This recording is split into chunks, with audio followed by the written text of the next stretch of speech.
আবার পরে কি কি কে এর মান, পি এর মান, আই এর মান, তিনটা মানকে আমরা ইনপুট দেওয়ার মাধ্যমে আমাদের যে এররটাকে আছে এররটাকে রিমুভ করে আমরা আমাদের টার্গেট পয়েন্টে কি করি পৌঁছাই। ঠিক আছে, তাহলে আমরা এখানে কি করব, এই জায়গাটাতে একটা প্রেসার সেন্সরের ডাটা রিড করব। কার ডাটা? Pressure sensor. ডিভিশন কেন করলাম? এটাকে পিএসআই থেকে বারে কনভার্ট করার জন্য। আর এখানে একটা সেট কেন করলাম? আমাদের একটা টার্গেট বার থাকবে যে এখানে এতবার প্রেসার থাকতে হবে। ঠিক আছে,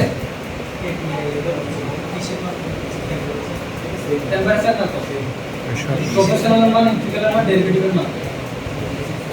আপনি এই ক্লাসটা পাইছিলেন, থিওরি ক্লাস পান নাই, তাহলে একটু বুঝে নেবেন, ওনাকে একটু বুঝে নেবেন ওই যে আমরা কিভাবে ক্যালকুলেশন করছি প্রেজেন্ট এবং এরর ফার্স্ট এররটাকে রিমুভ কিভাবে করেন।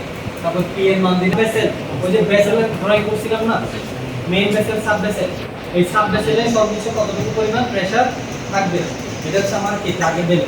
আচ্ছা, পিআইডি টোটাল 10টা প্যারামিটার। 10টা প্যারামিটার কি বলি? Sampling time. স্যাম্পলিং টাইম মানে কি? যেটা কত সেকেন্ড পর পর আমার ডাটাটা সেন্সর কি করবে, রিসিভ করবে। তারপর হচ্ছে পি, আই, ডি, এগুলো মান দেন দেখেন চেক করার জন্য। আমি একটু মানটা দিয়ে দিই। এখানে স্ট্যান্ডার্ড মান হিসেবে 800 রাখেন, সমস্যা নাই, 800 রাখেন।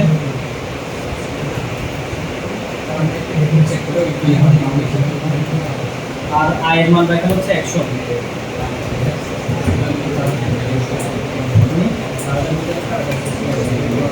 হ্যাঁ,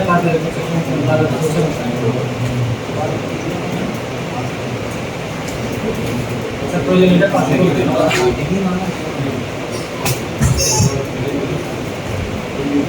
এই যে স্যাম্পলিং টাইম মানে কি? এই যে এই সেন্সরের ডাটাটা কত সেকেন্ড পর পর রিড করবে। ঠিক আছে, আচ্ছা তাহলে এটা হচ্ছে আমার P, sorry sampling time P I D. এটা হচ্ছে অটো ট্রেনিং, ফরওয়ার্ড, রিভার্স অথবা অটো ট্রেনিং। আর এটা হচ্ছে কি আমার এরর, এরর ডাটা 5 হোক 10 হোক সমস্যা নেই। আর এটা হচ্ছে কি upper bound, saturation output, lower bound, saturation output. আর এটা দুটো আমরা দিলে গেল, আপনাদেরকে অবশ্যই অ্যাসেসর এই 10টা প্যারামিটার সম্পর্কে জিজ্ঞেস করার সম্ভাবনা 100%। এই 10টা প্যারামিটার অবশ্যই জিজ্ঞেস করবে। আবার এটাও জিজ্ঞেস করতে পারে, আপনি পি এর মানটা চেঞ্জ করেন, আই এর মানটা চেঞ্জ করেন, ডি এর মানটা চেঞ্জ করেন, আপনাকে এটা বলবে। ঠিক আছে, ডি এর মানটা চেঞ্জ করে কোনো একটা ইফেক্ট আসবে না, তেমন কোনো ইফেক্ট আসবে না, এটা আপনারা বলে দেবেন। আর হ্যাঁ, আর পিআইডি হচ্ছে টোটাল 5টা স্ট্রাকচার, কমান্ড, এই যে set value, present value, parameter, output.